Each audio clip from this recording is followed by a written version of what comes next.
In our Players segment, Nat Sherman International, the family cigar business, which began back in 1930 with a tobacco stand in New York City, is today supplying Nat Sherman premium cigars and cigarettes to distributors and wholesalers the world over, 30 countries by last count.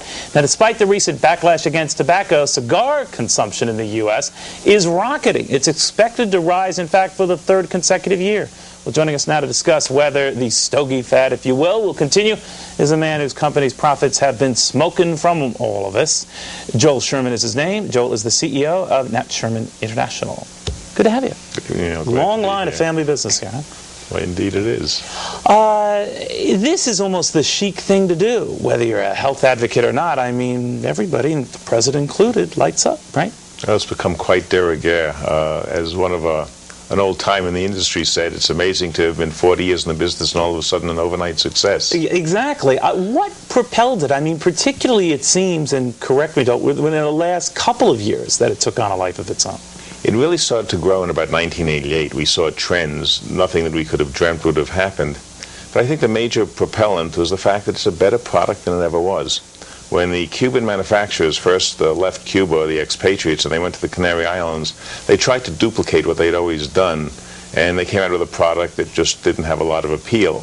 As their children went to agronomy schools and agricultural schools, and they started talking about blending and changing, much as the wine industry changed from a red Bordeaux, which was only drunk by people who were involved with it, as we've developed a more interesting and complex flavored product with blended tobaccos and smoother flavors, the product itself has formed its own life and growth. But do you worry about a backlash from the health enthusiasts out there who see all these people at the 21 Club and elsewhere in their separate dining rooms, you know, lighting up a stogie? Do you worry that that's going to boomerang?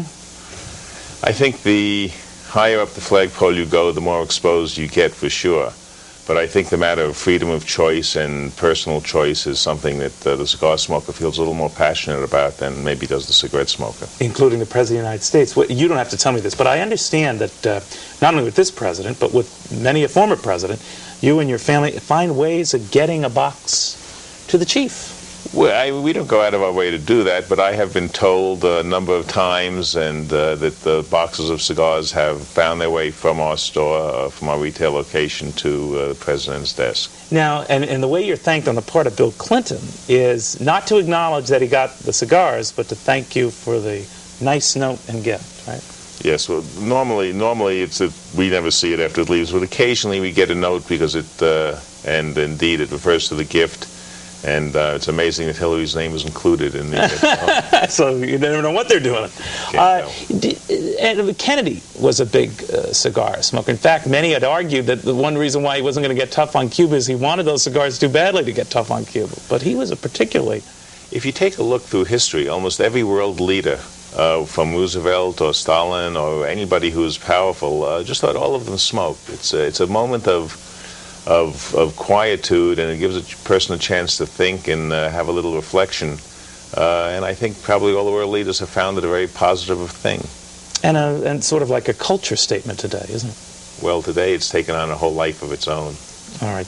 Best of luck to you, Joel. I don't think you need much luck. I think you kind of cornered this industry, right? But Joel Sherman is his name. He's the CEO of Nat Sherman International. Your father, your grandfather, everybody, right? Started by my father, 3 children in the business, and a grandson just born. All right. Congratulations. Joel, thank you very much. I can just see the kid got a regular cigar. All right. That'll do it for our show tonight. I want to thank all of you for joining us. Fox News Channel rolls on. We'll give you updates on some major breaking stories right after this.